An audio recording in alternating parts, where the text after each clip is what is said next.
Yo, what's good, relatives? Kimichi Billy here, back for with another video. Hope everyone's been doing pretty good. I've been a little sick the past week and some change. I got sick right after that last video I did. This topic today is around the topic of why do Mexicans, or Chicanos in particular, why do Mexican slash Chicanos always think they're Aztec, right? So this is a question um, or a claim that I see on online a lot from a lot of social media personalities, usually these younger kind of academic cats. And there's definitely validity in that claim, and there's reasons for it, right? So we're gonna get into that, and so I think a lot of it comes from, at least my impression is that it comes from a lot of these younger academics, usually like in their 20s or early 20s, 30s. I'm a lot older than that, so but it comes from a lot of these youngsters, and not to say that they're filled with a lot of good knowledge and intention and stuff like that, but I think there's a lot of discrepancy that comes with being inexperienced and not really being focused on what a lot of the fight is really about, right? A lot of this indigenous reclamation work, a lot of this indigenous healing and recovery work, right? From my experience, a lot of these critiques, again, like I said, which are valid, um, they come off very condescending, and a lot of times they just seem like it's a way for people to hit on Chicanos. Because, like I said, they seem like they're younger cats. A lot of them non-Chicanos, maybe other Mexicanos, but not Chicanos per se, or maybe first generation Chicanos. Again, that's just my perception.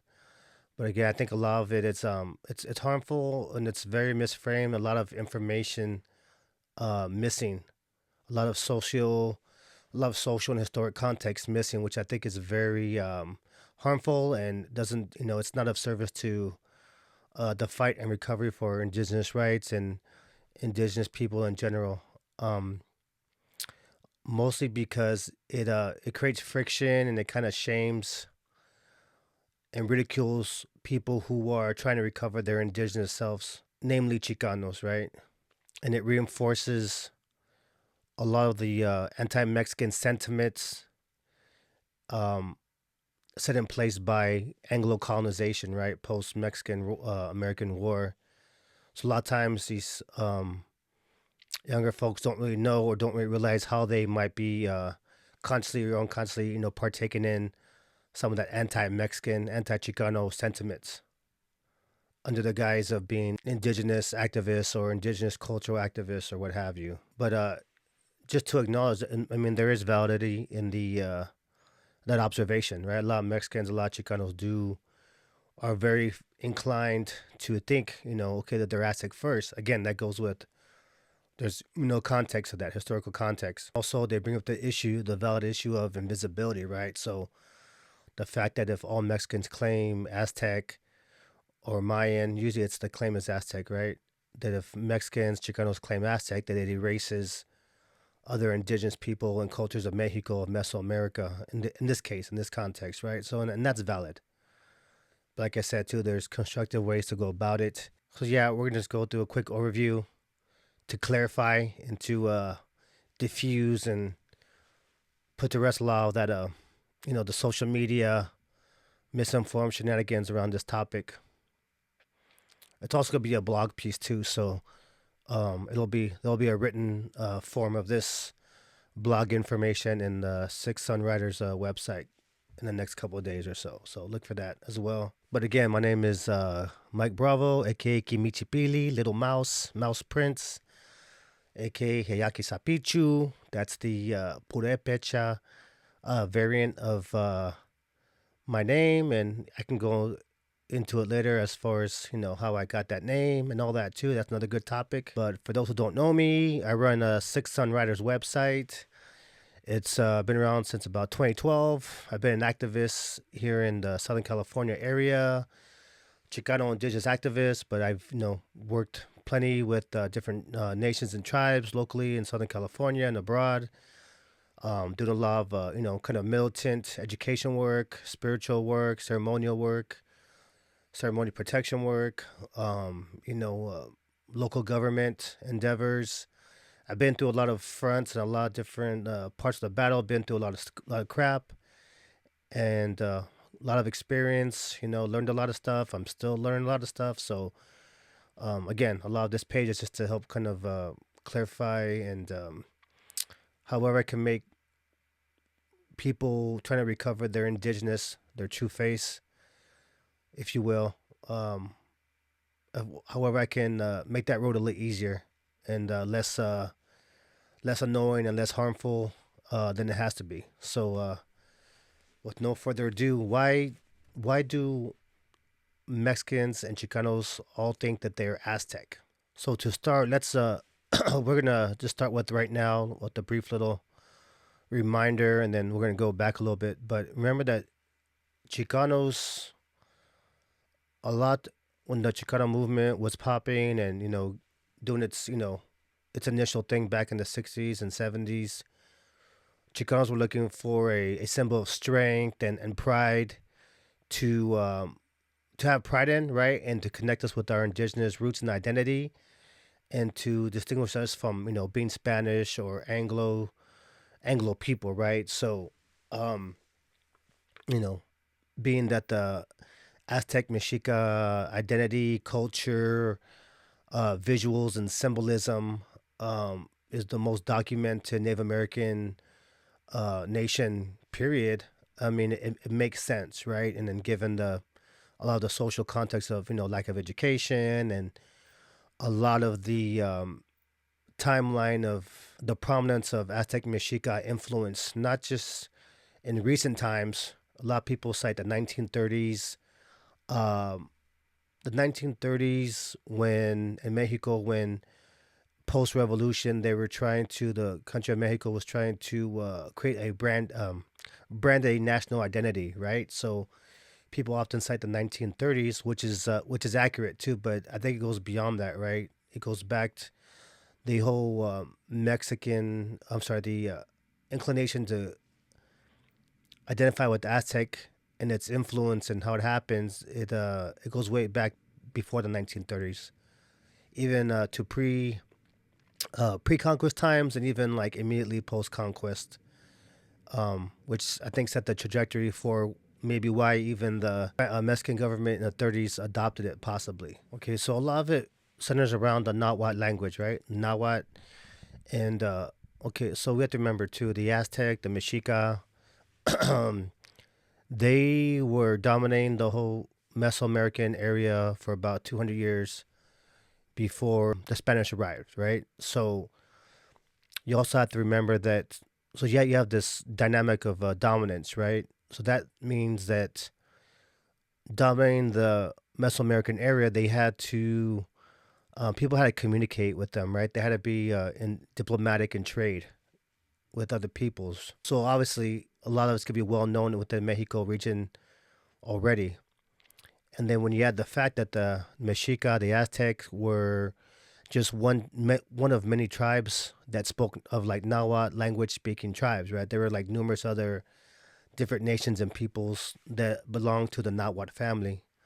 So again, in Nahuatl is going to be a signifier for Aztec in this case. As we go along, you'll see a lot of the reason is the widespread and dominance of the Nahuatl language. Like I said, even before the Spanish arrival. So if you count the Aztecs along with the other Nahuatl speaking peoples of the area, that accounts for approximately 25% of the Mexican area that spoke Nahuatl, right? And then you got to figure also as well, as indigenous people, it's very common and natural for us to know multiple languages. The fact that, you already have 25% off the bat that are Nahuatl dominant language speaking peoples. And then with the fact that we all traded and were interconnected and interrelated with each other, that means so many other people had to speak Nahuatl as well, again, for trade and diplomacy purposes. And I think it's very important not to forget, like we have to remember that we were part of a larger Mesoamerican world. We were very interconnected, interexchanged culturally. A lot of our traditions and spiritualities and motifs, they're almost identical. They're very similar, and so despite any kind of uniqueness within our various tribes and various nations, there was probably more commonalities than not, right? So you have to remember once a lot of the not to jump too forward, but in the process and the future standardization of the Aztec and Mexica way, so to speak, or the Aztec and Mexica symbols and format, these were already integrated and very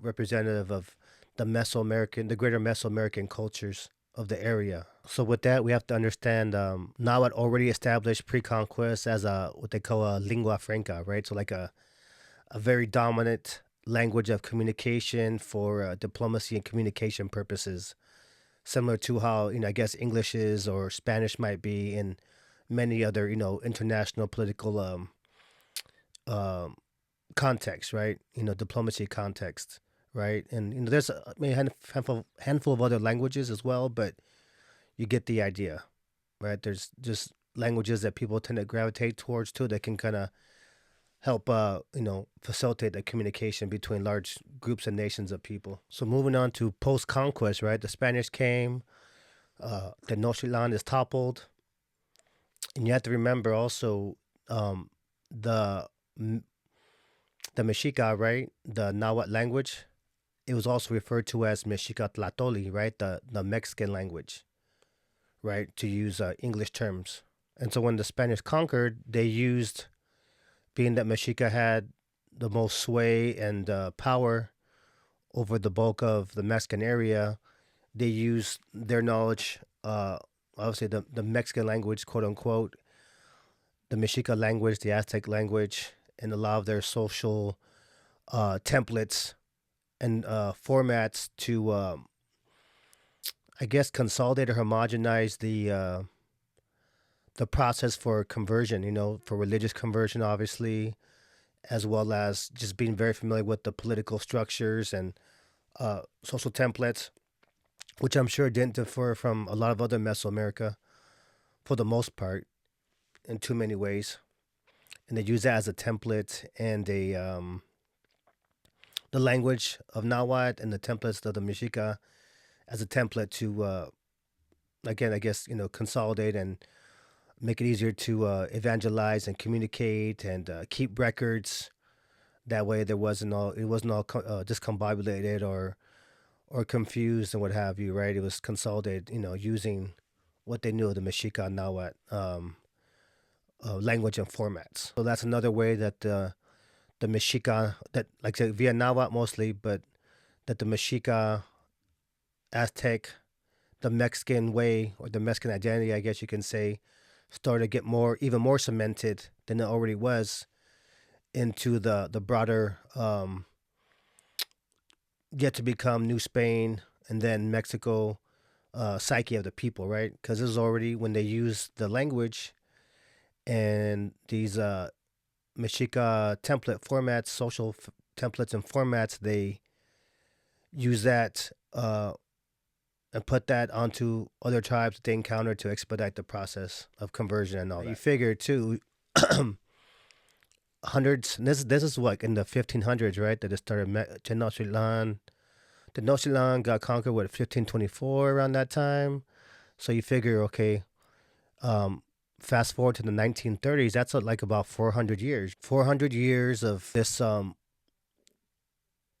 already naturally ingrained identity or association and collective understanding of Nahuatl and Mexican, being Mexica Azteca culture again, because it's almost synonymous with a lot of the Mesoamerican culture that we were all a part of already. In 1930s, the post-war, post-revolution, you got the country of Mexico wanting to create a new national branding identity, if you will. And it seems, I mean, there's pros and cons to that, but like it's a lot of times people only speak about the 1930s national identity, branding, and the ensuing dynamics of that time. They don't really stop to consider that a lot of this was already embedded in the people. Again, pre-conquest and post-conquest, and then with this national Mexican identity campaign, it kind of reinforced. And there's definitely cons to it, as a lot of people express. But that's where it further got reinforced. So fast forward now to like let's say the 60s and now 2000s, whatever. Um, and you have to understand the dynamic of Chicanos in general. So not only do we have like we have the added layer of it's one thing for Mexicans as general to be punished for their indigeneity and rewarded um for their how I say their de-Indianization, right? Rewarded for their whiteness, right? In that case, Latinidad, Hispanidad. Centuries of that already does so much to the trauma, the psyche and the mentality and the mindset of indigenous Mexicans, right? Then you, on top of that, as Chicanos, we have the added layer of that second layer of Anglo colonialism, Anglo oppression. So not only do we have to deal with all that trauma of what we've endured from the de-Indianization process in Mexico, we have to um, also contend with the de-Mexicanization of us people of Mesoamerican Mexican diaspora in the United States. And now you can agree, people can agree there's lack of representation. We're barely seeming to starting to crawl out of that. But also the historical invisibility, the educational invisibility. You look in the average history books, there's very, very little about our people, and the little that is there, it's all, oh, Aztec warfare, human sacrifice. It's very, very, very limited, right? Only in recent decades have a lot of us really started to explore our indigenous identity in more accurate form, more evolved introspection and insights. And there's so many new archaeological and anthropological interdisciplines and information coming out, and this is it's one thing to critique some of the negatives about again the valid issue of like invisibility of people only thinking there's only Aztecs and Mayans, right? But at the same time, there's a constructive way to do that without ridiculing Chicanos, ridiculing those who are recovering their true indigenous self, their true indigenous face, not shaming them. It's wrong to condemn and to create friction or deter people from that part of the process of recovering their indigenous selves, of recovering their mental, physical, and spiritual liberation, political liberation, and identifying, creating that connection to true indigenous self, true indigenous identity is the start of that reclamation, is the start of that healing, right? So anybody who is trying to stifle or stop that process is doing the work of the colonizer. The whole work of the Spanish, of even of whether it's Spanish Latinidad culture or Anglo culture, they want you've heard the term "kill the Indian, save the man," right? This is the same thing. People are doing the work of the colonizer and doing the work of white supremacy when they ridicule and shame and discourage their own people from recovering their indigenous spirit and selves. And also, on a closing note too, I also want to add, and I mentioned it I think in another video, but it's really, really critical for y'all to understand what white supremacy is, how it works, and how it can shapeshift in our activism circles and in our lives and communities. A lot of these, cultural activists, indigenous activists, they got a lot of this game twisted, I feel. If you don't get that straight, if you don't understand what white supremacy is and how to weed it out of your mind, or some of these institutions and things that we work with, um, you're just gonna you're gonna end up being more problematic than not, despite whatever indigenous flag or imagery or optics you might claim to represent. It's really imperative for people to understand how white supremacy works and how to vet against it in our thinking and in the process of doing our community work. So again, just to sum it up, there's a lot of reasons why Chicanos and Mexicans are quick to claim Aztec identity before anything else. And it goes beyond the 1930s national Mexican rebranding, and it's more rooted in the Nahuatl language and a lot of the culture and immediate post-conquest dynamics of Mexico and the Aztec people. So it's all good if people in the process. It's important that we keep that that placeholder for people to be able to grasp onto their indigeneity, and then from there we can guide them as best we can to um, more accurate and more comprehensive understanding of their indigenous selves. And we also have to remember that not everybody has the benefit or privilege of knowing where they come from. There's a lot of us, like I'm blessed to know a lot of my family history, even though I'm fifth generation out here in West Los. But there's a lot of people who don't have that same blessing or don't have that same connection or understanding or way to really kind of or confidence in knowing where to look or gravitate towards. So with that, peace, and let me know what you guys think, and see you on the next video.